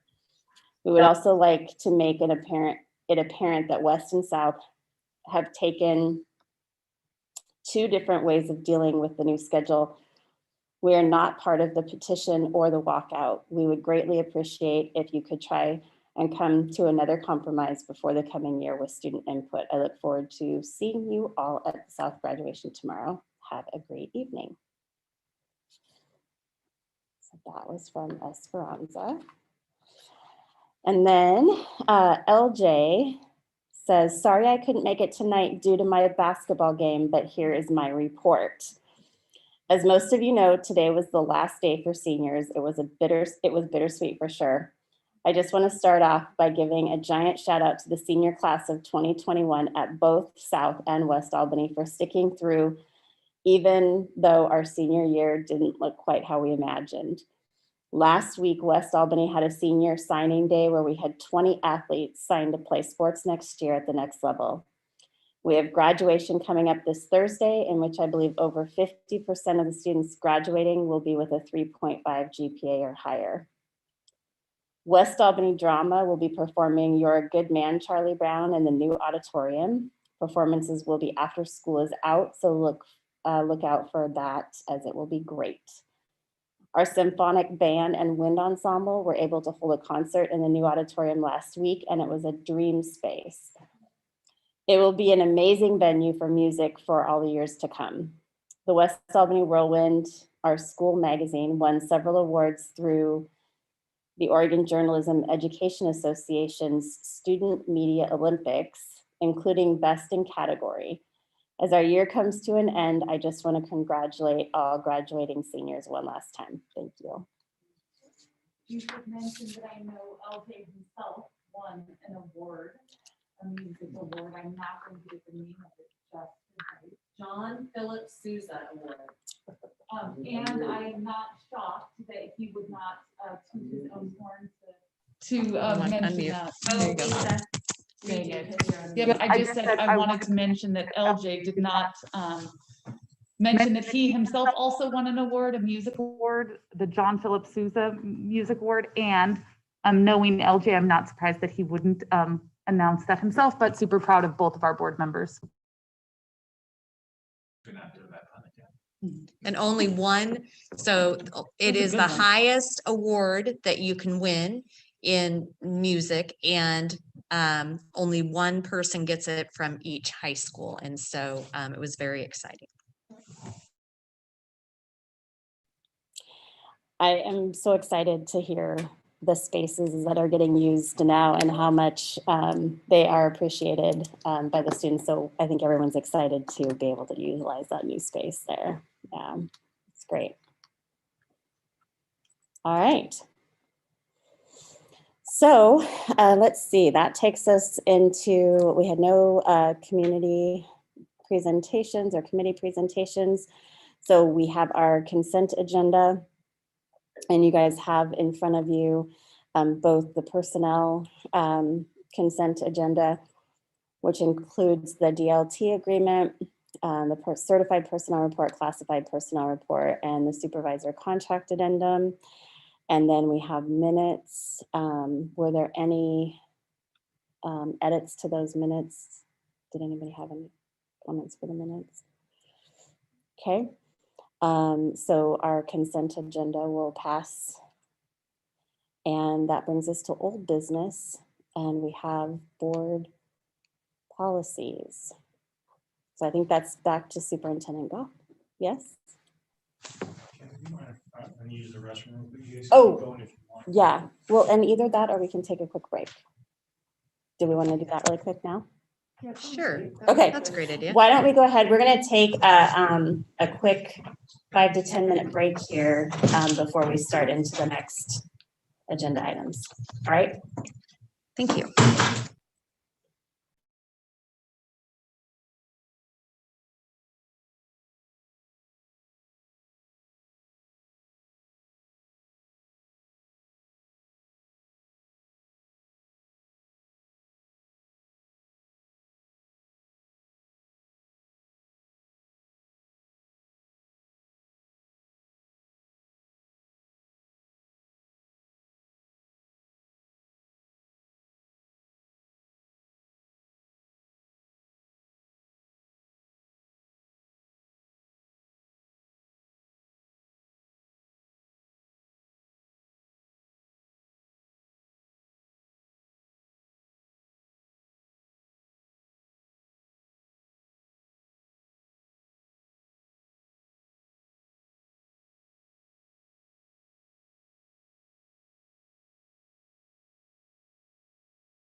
Okay, thank you for the break time really quick to everyone for waiting. And I think we were going into board policies. Yes, Chair Butzner, thank you. So before you are board policies that you have seen before. These are the board policy CBA about qualifications and duties of the superintendent. This was updated on May 17th. You also have board policy regarding public complaints. And then you have board policy around animals in district facilities. Remember that this policy is coming back to you because we discussed it. You discussed it a little bit as a board.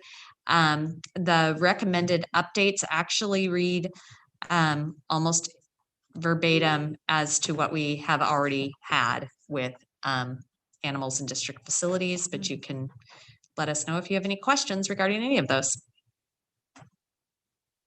Sometimes South does a career fair and like the Humane Society comes in that day. That would be an example of a curriculum-based Okay. exception. Yeah. That was my only question.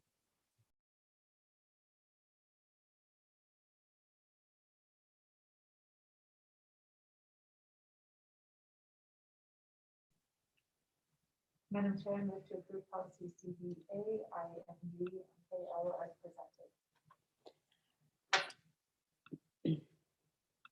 Thank you. There's a motion on the table to approve policies CBA, ING, and KL as presented. All those in favor? Aye. Aye. And all those opposed? All right, those pass unanimously. And that brings us to, I believe, Mr. Buttram. Good evening, Madam Chair, members of the board. This is a return to our conversation that we had on May 17th. If the board votes in the affirmative tonight, you're directing staff to move forward with advertising the property and collecting proposals for Marion Street. Then we would bring those proposals back to the board with council to discuss them and then ask the board to select the proposal they wanted to move forward with.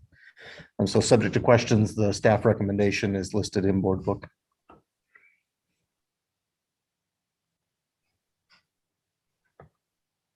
So there's a copy of the resolution there, and did anybody have any additional comments or discussions? Okay. If not. Madam Chair, I'd like to make a motion approving the resolution declaring the Marion Street property is not needed for school purposes. Is not needed for school purposes and is available for sale or transfer, be approved as presented by staff. Thank you. So we have a motion to approve the resolution declaring the Marion Street property is not needed for school purposes and is available for sale or transfer, be approved as presented by staff. All those in favor? Aye. And all those opposed? Okay, that also passes unanimously. Thank you.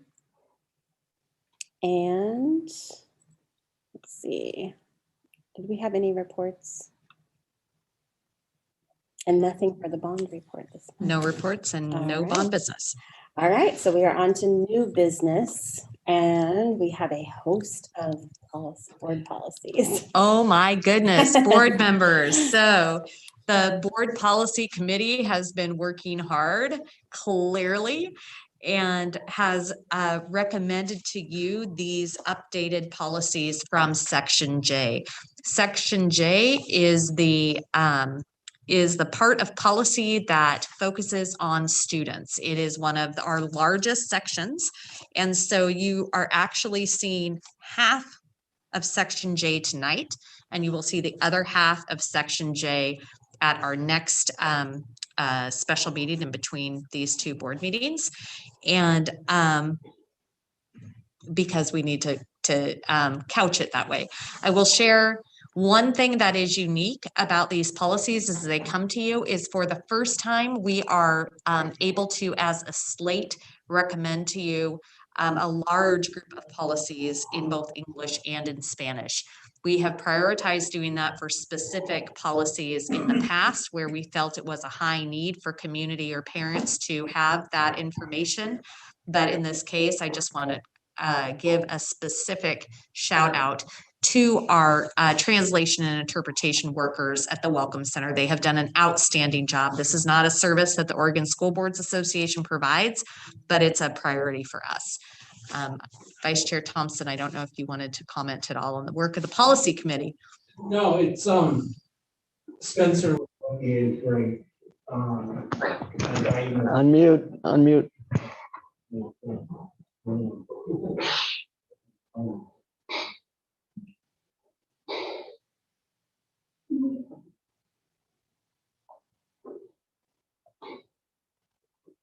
Yes, okay, anyway, yes, Spencer OSBA kind of guides us through the policy. Good discussions, taking much longer, but that's okay.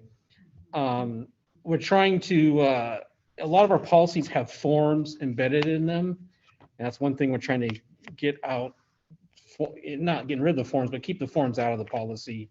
And just in general, some of these have been not even reviewed for a long time, and trying to simplify where possible, conform to the real world of what's happening in schools at this time. That's kind of a common theme that comes up a lot. But good discussion. Yeah, it's coming along.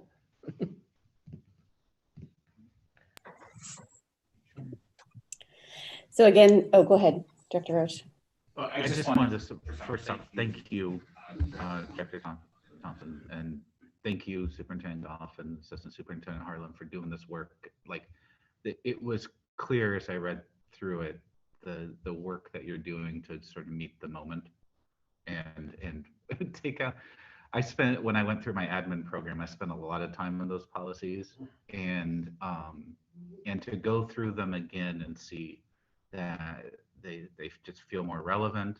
And I really want to encourage particularly our incoming board members to spend some time digging into these policies, all of them, because it really does inform you and how your job as a board member, and how parents relate to the district and students' rights and all these different pieces that could easily be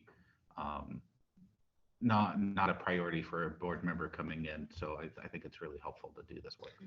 Thank you. Yeah, no, this is, I don't want to gloss over it. This is the kind of work that should spend a lot of our time on.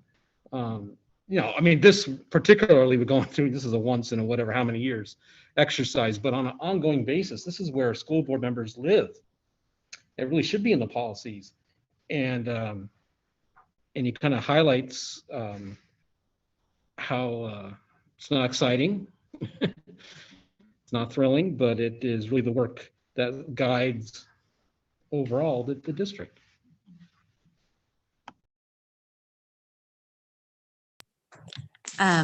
I appreciate Director Roach, you talking about the import of our policies, and all of our policies are available online. So anybody in the public can read every single board policy that we have. It's important for us to be very transparent with our policy. So if folks go to the district website and click on the board, they can then click on board policies and see every single policy that we have, which I would encourage folks to do.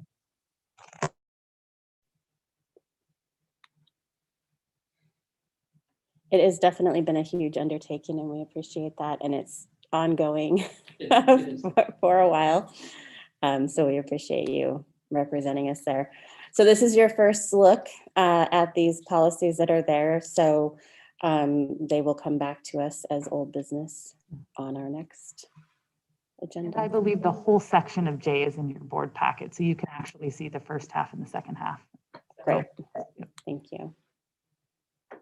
Okay. So that brings us to the insurance renewals. Do we have Jeff? We do. All right. Good evening again, Madam Chair, members of the board. Tonight it's time to consider our insurance renewals. We have Mr. Jeffrey Sinclair from Brown as our insurance agent. He should look familiar to you. In your board packet, you have the detailed summary that they provided for our update this year. The one thing I would point out to you, if you didn't have a chance to go through all of the many pages that are in there, there is an executive summary of the cost drivers on page 4 that's probably worth a quick review. The big thing to understand for us is right now, Greater Albany is insured for property, liability, automobile, and crime through PACE. And the Oregon School Boards Association and SDAO has been formed through PACE since 2006. This is currently our only option for insurance. So that kind of simplifies things just a little bit. The rate increases that we're seeing over year, nationally, it was about 17%.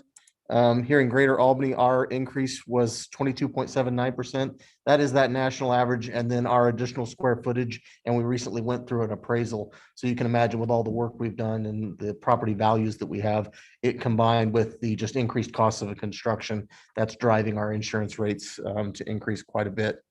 Additionally, we use SAFE for our workers' compensation insurance. And again, we have rate increases this year. That's primarily driven by a change in our rating factor from last year of 1.0, which is the average. We happened to be average last year to 1.11 this year. So those are our big cost drivers. The other thing that I would note, just because it's kind of a flavor of the day thing, is as of this moment right now, we are currently not eligible for the cyber insurance that's offered. That used to be folded in. That's being broken out as a separate line item. We are currently working with the insurer right now so that we are compliant with the requirements in order to be able to receive that insurance. When we receive it, it's not an additional cost, but we do want to make sure that we've lined that up just because of all of the news that you've seen regarding pipelines and that sort of thing. We don't want to get caught without that coverage right now. So we expect to have that done soon, but it's as of this moment, not yet complete. So with that, subject to any questions that you have, in case there's history or if you want to go deeper into the specific coverages, that's why we have Jeff here. We would recommend that you select PACE as our carrier for property, liability, automotive, and crime coverage, and SAFE as our workers' compensation coverage. And I'll ask Jeff if he wants to chime in if I said anything incorrect. You're perfect. Thank you, Russ. Just 1 second, Jeff. We have to unmute you. Can you hear me?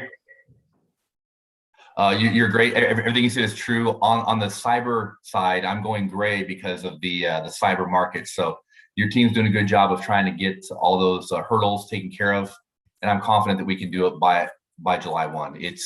It's incredibly difficult for public agencies right now because we are a target, and we know we're a target, and the bad guys know we're a target because they're targeting us. So staff's doing an excellent job. It's just a matter of getting that hardened and jumping through those hoops. So thank you for your help, and the staff's doing a great job.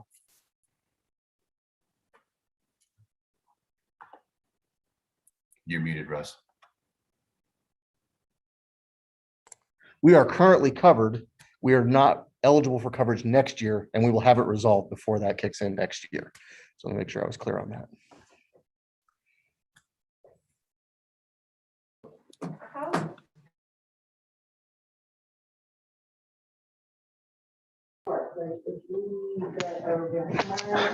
We can't hear you. Someone's mic's got to be on. So how does the cyber insurance work? If we get a ransomware attack, does it take care of the ransom for us, or? So I am going to take a crack at this one, and then I will hand it over to Jeff. If you review in our packet, and I will see if I can find it quickly. Jeff, do you know what page it's on where it covers the totals? Oh, man. Because I don't want to misspeak. It's down on page, oh my gosh. It's on page 27.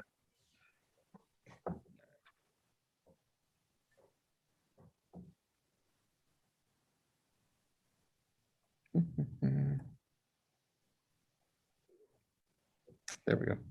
So the key thing to understand about the cyber insurance is that it is pooled coverage with all of the people who use PACE. And so we are, yes, they would cover our ransom if we ended up subject to a ransomware attack. It's $1 million per incident, but that's capped at $5 million statewide. And that's because we have a shared pool of risk. Now, let me clarify one item.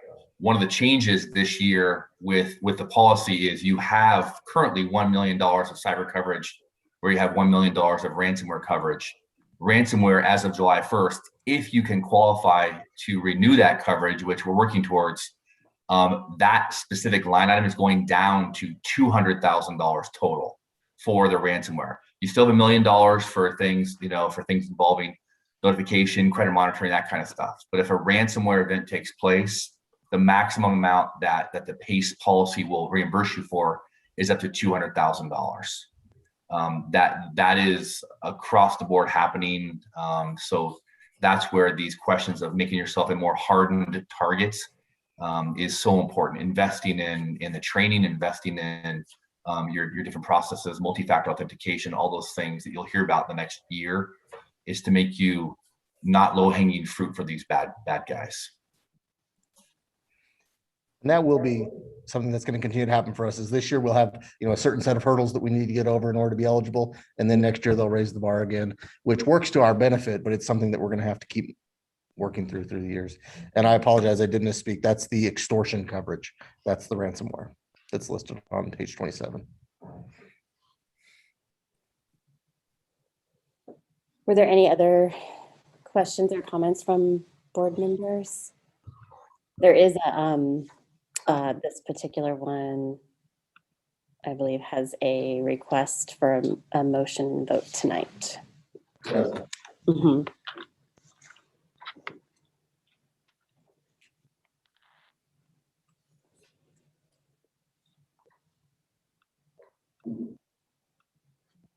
This as new business going. Do you want this done? Yes. Mm-hmm. There's a request for it tonight. Additional questions, or if there's something else we need to research, or if the board needs time to process it, I believe we could defer it, but it would be better if it was done tonight. Okay. Yeah. I apologize. I would like to make a motion as the school district's carrier for property, liability, automobile, and crime coverage, and Safe Corporation as its workers' compensation carrier. So the motion on the table is to select PACE as the school district's carrier for property, liability, automobile, and crime coverage, and Safe Corporation as its workers' compensation carrier. All those in favor? Aye. Aye. Any opposed? Seeing none, that passes unanimously. Thank you, Russ. And that brings us to our curriculum adoptions. Thank you, Madam Chair. Thank you, Jeff. Oh, yes, thank you, Jeff. So, Madam Chair, members of the board, I'm going to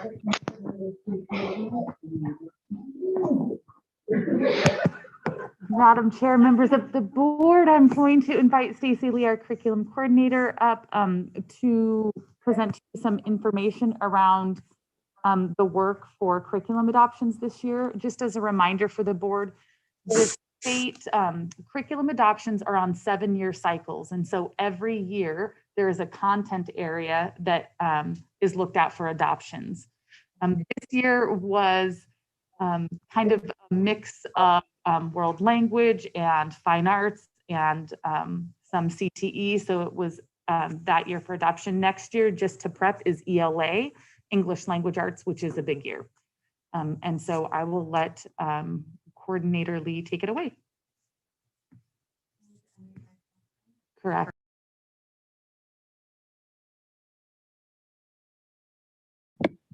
There we go.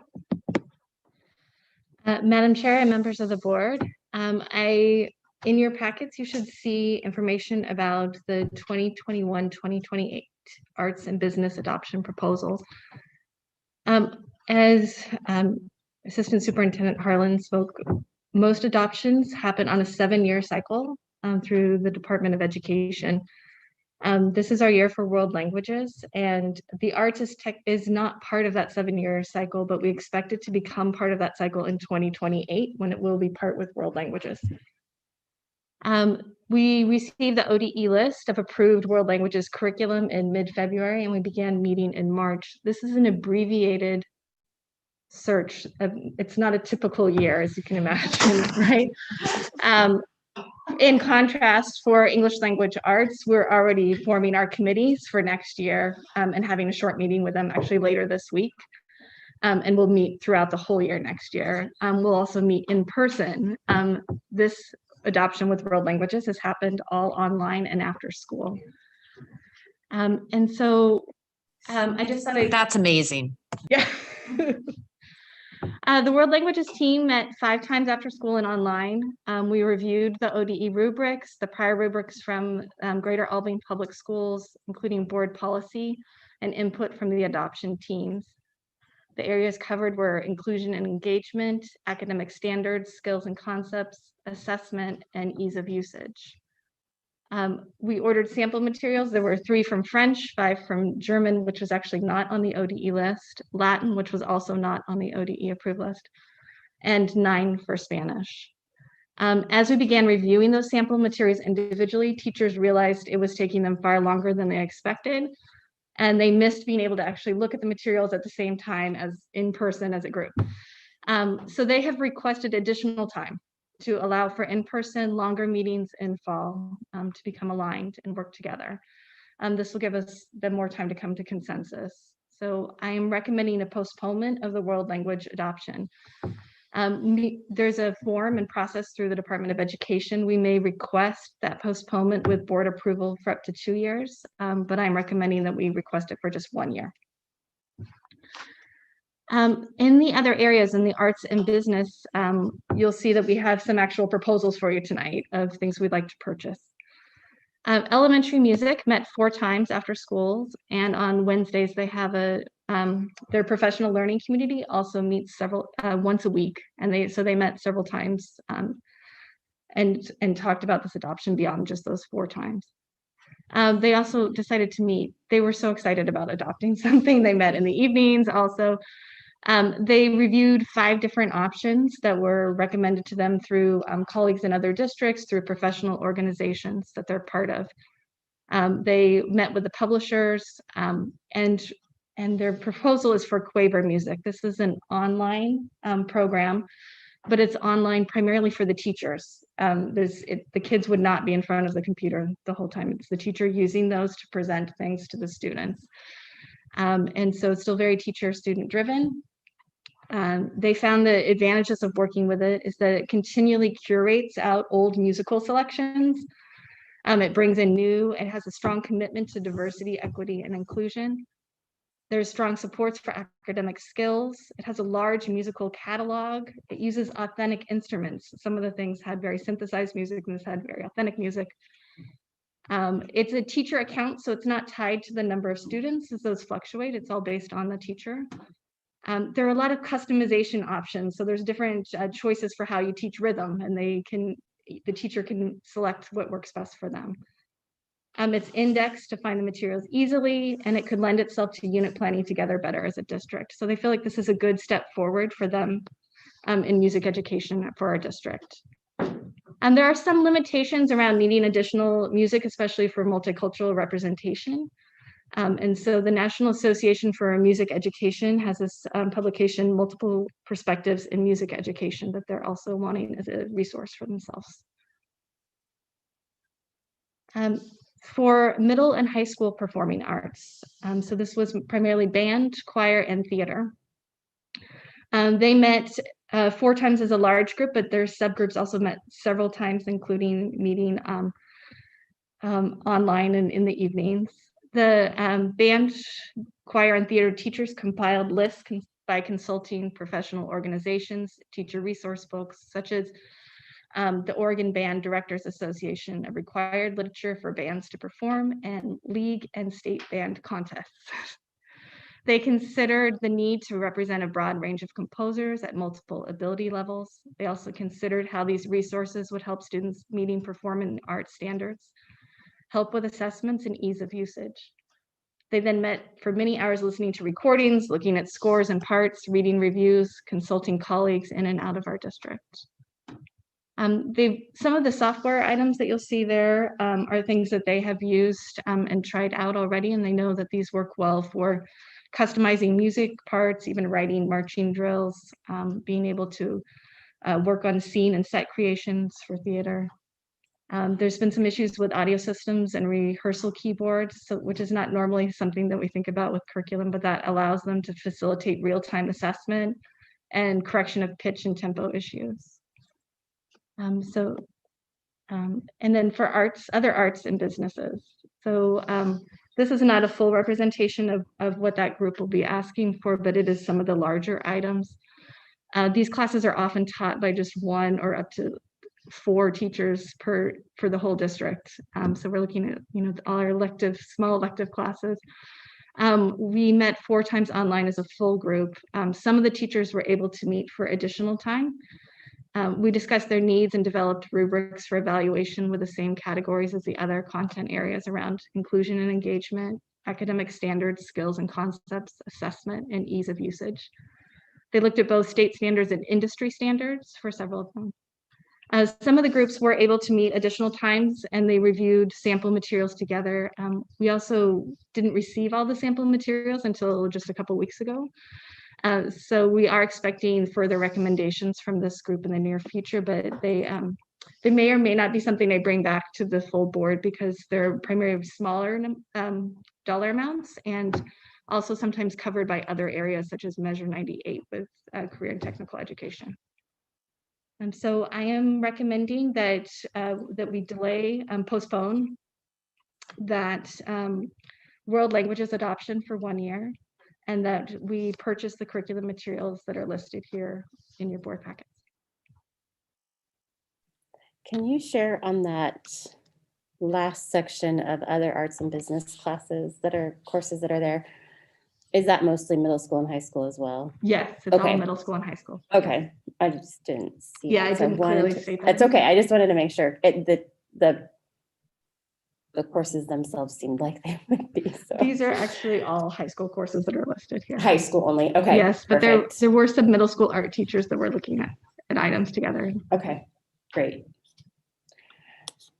Yeah. Do I do language materials under world language or under their subject areas? Mostly under their subject areas. And so we will be looking at those next year with English language arts. The English language arts adoption is actually language arts and English language development. And so we have representatives from South Shore for the English language arts because we'll look at Spanish language arts at the same time. Our middle school and high school classes are primarily Spanish language arts that are part of the bilingual education program. Some of them also receive social studies credit, but we didn't include them last time when we did social studies, so we'll include them now with next year's adoption.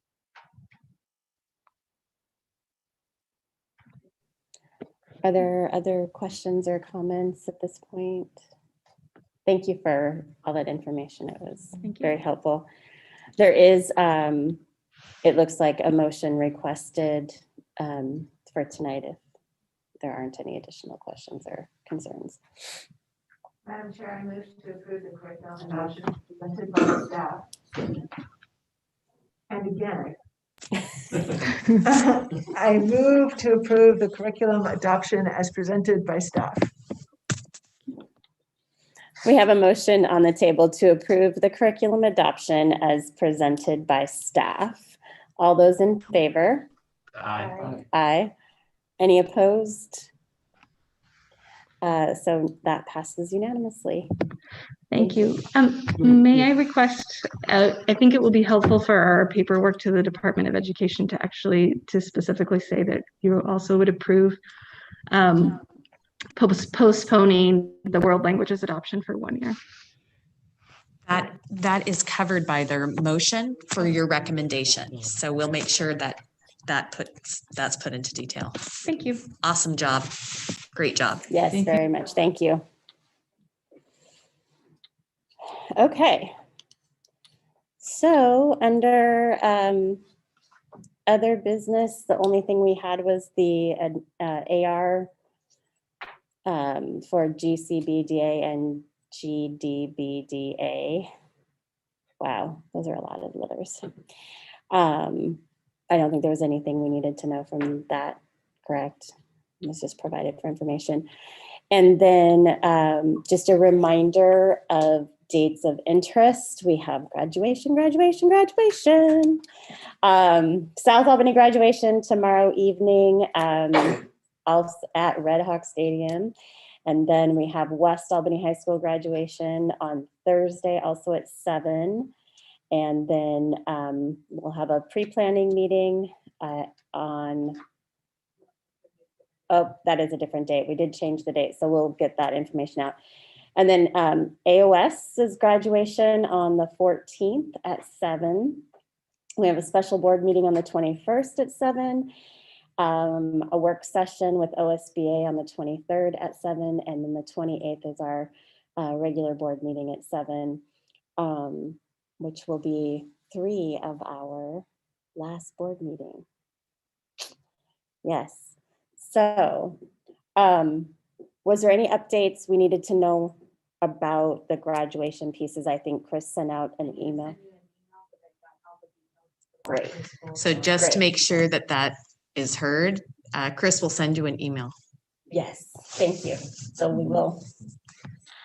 will be getting an email for the graduation information. If there's any of you that can't attend, I know I have one conflict, but if there's anybody not attending, just let Chris know and she'll follow up with the schools for us. And with that, we are adjourned. Thank you. Thank you.